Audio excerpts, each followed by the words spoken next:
Hi, thanks for joining me today. I'm Sue from createwithsue.com. Today we're going to look at the Brother Rotary Blade kit for your ScanNCut. And the box that you purchased looks like this. And I'm in the downloaded version of Canvas Workspace. Go to the Help and Account Settings and Pattern Collection to activate the card. It'll activate the patterns on your card. You can see it's not activated there. You type in the letters and numbers that come with your kit there's a little sheet or a little card that comes with it. You'll see a series of letters and numbers. So input those into the box. And once you've done, you press activate. And if you scroll down a little bit more, you'll be able to choose which machine you activate it with. So I've activated it with my Disney 2200DX and gone OK and OK. And now it's activated. Just close this down. And we'll go back in and just check to see if there's anything added. You can see there's a lot of things added on my left-hand column for other kits I've purchased. Nothing for the Rotary Blade. So you can't actually see any additional thing for the Rotary Blade itself. What you can get in this activation kit is the designs that come with it, which is why it's gone into the Pattern Collection set and not the Premium. In the paperwork, you'll also notice that there is a URL, and I'll pop that on the screen when I get a chance. And this will take you to some instructions on how to access it. And if you go to http://s.brother/CMOAH, you'll be taken to a lot of the patterns or activation kit manuals. Go in and choose your version of your Brother ScanNCut. So I'm going to go down and choose my Disney model there. And here's what is available for the Disney. If you scroll down, you can see there's the manuals, the pattern list for the actual machine, and a range of other choices for various activation kits. And we're going to look for the Rotary Blade in this instance, which is that one just there, and we're going to download it. And this is what's included in the actual manual for it. It has instructions on how to use the blade, how to activate it. And some of these manuals are quite handy and others not so much. That's worth having a look at anyway. So we're going to head into the online version of Canvas Workspace. Now you could have activated this straight away in the online version. I often do mine in the download just because that's what I'm used to using. But if you go into the online, we'll log into the online version. If you're on your own machine, you can click Remember Me for 7 days. If you're at a library or somewhere, perhaps not. And we'll just get rid of that. It's just saying about the download version. And you'll see in this section that there is a pattern collection. Go into that tab. And you'll see that the Rotary Blade's been activated. Let's go and check it out. And there's all the patterns available. They also have their number associated with them. The letters and the numbers are really easy to work out, obviously. Mainly the quilting patterns are quite interesting to try and decipher which pattern belongs to which. And so have a wander through that as well. And I like this one over here, the blue, that one there with the stars in the centre is really nice. We'll see if we can find that when we look at the patterns. So they're the available patterns on there. Alright, so we want to download these now, and you'll see over here on the right, I'll just try and move the screen over a little bit. It didn't go, but it downloads. So there's a purple download button, and it downloads as a zip file. So you can extract all if you're on a PC, and work out where you want to save it. Save it somewhere that you will remember how to find it. So I've named mine Rotary Blade Patterns, and I'll pop it in there.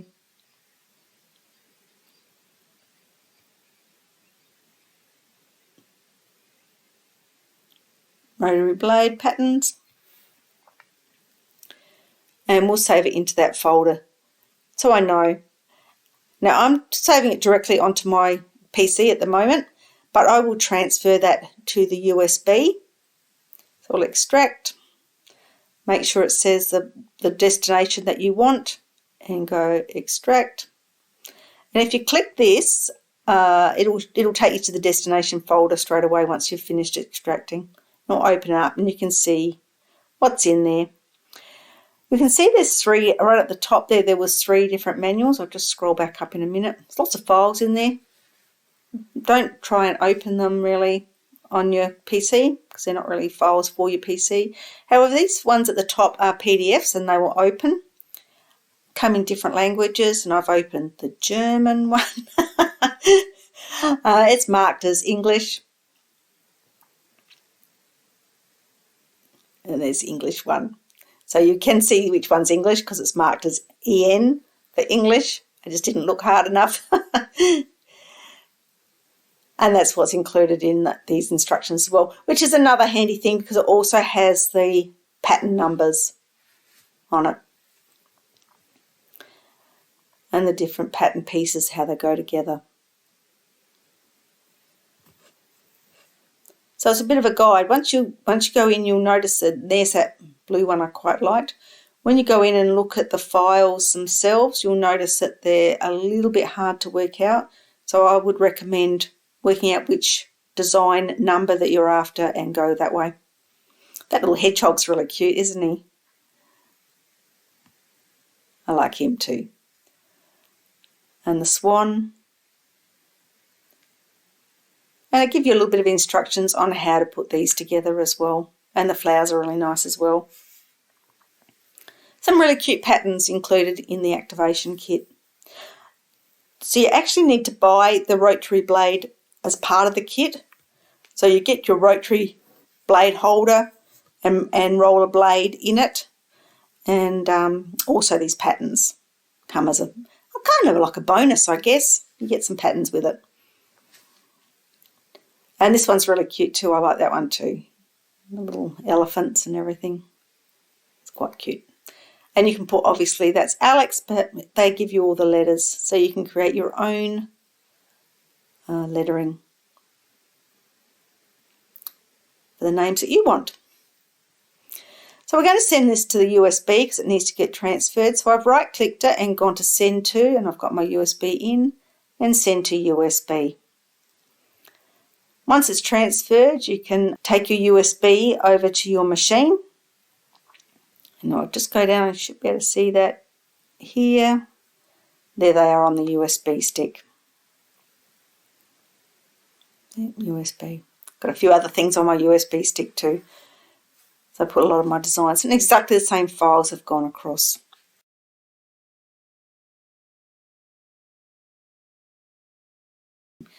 So we'll go over to the machine and we'll pop the blade in. Make sure it's down properly.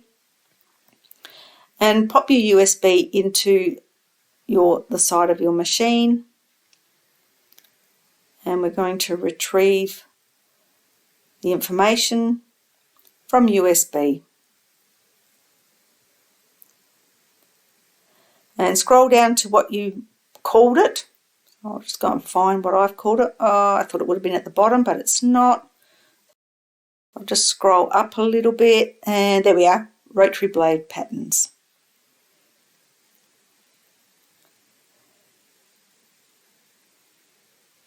And you can see I've just highlighted, I'll highlight the numbers. They change as we move along. You can see the letters.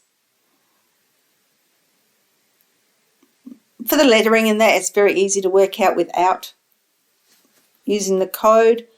But for some of those other designs, it might be easier with the code. Place your object on there. And I'm going to make mine a little bit smaller. So I've gone into the resize, and I'll resize it down a little bit. And I'm just going to pop it on that side. I'm not even going to bother scanning my material. I've put a really big piece of material in on my mat. And it's just sitting there, so hopefully it cuts out okay. So go into cut, and you'll see there's no additional additions to the ScanNCut machine at all for the Rotary Blade. But if you go into the tools area and scroll down, you will see there's a blade adjustment area and a blade adjustment area for Rotary Blade activated, and also cut mode for Rotary Blades. So it has fine and normal as the choices. I'm just going with normal, just arrows across to change it. And I need to load my mat. You can see that the start was still greyed out. That's just basically telling me I haven't loaded my mat yet, so we'll load the mat. And now it's green to go. And we'll go start.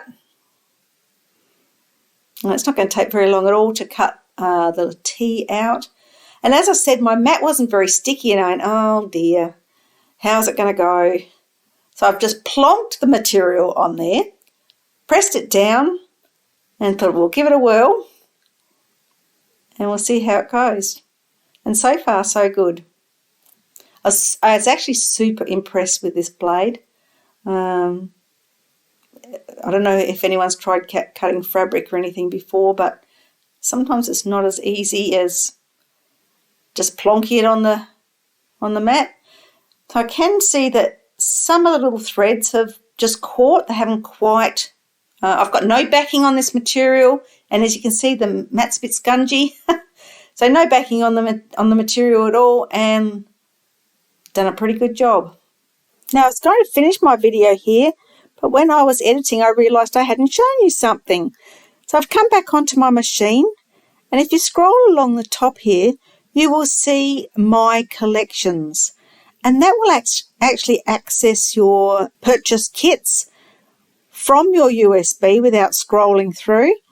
Now, I'm going to chop some of this out because it actually takes a minute or so at least to retrieve the objects.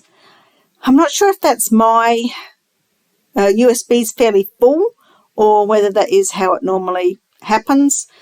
But when I compared it with like the other way, the first way I showed you, when I compared it with that, there wasn't much time difference. So either way you access it, it takes about that time to access.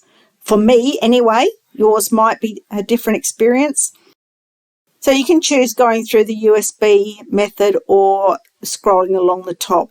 And in a minute this will finish. So I haven't edited this. This is exactly how long this will go. I'll edit the next bit.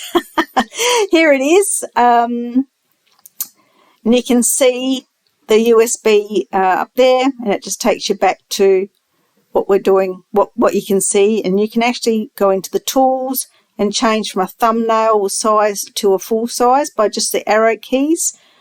And that will show you full size, and it takes a little bit of time to get back into it again.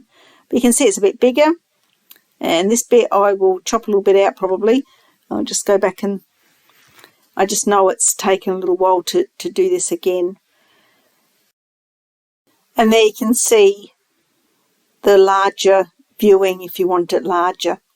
I usually just leave mine on the small viewing, but yes, you can do it either way. And when you go back into your USB, you'll see it's retained those settings. The toolbar there is on the bottom right hand side as well. So you've got that same option in there, just there. So it's exactly the same option. I'm going to put it back to small, and you can see the My Collection in your USB, and I'll just go around down the bottom here, and there's the Rotary Blade patterns. So either way works well. Thanks for joining me again.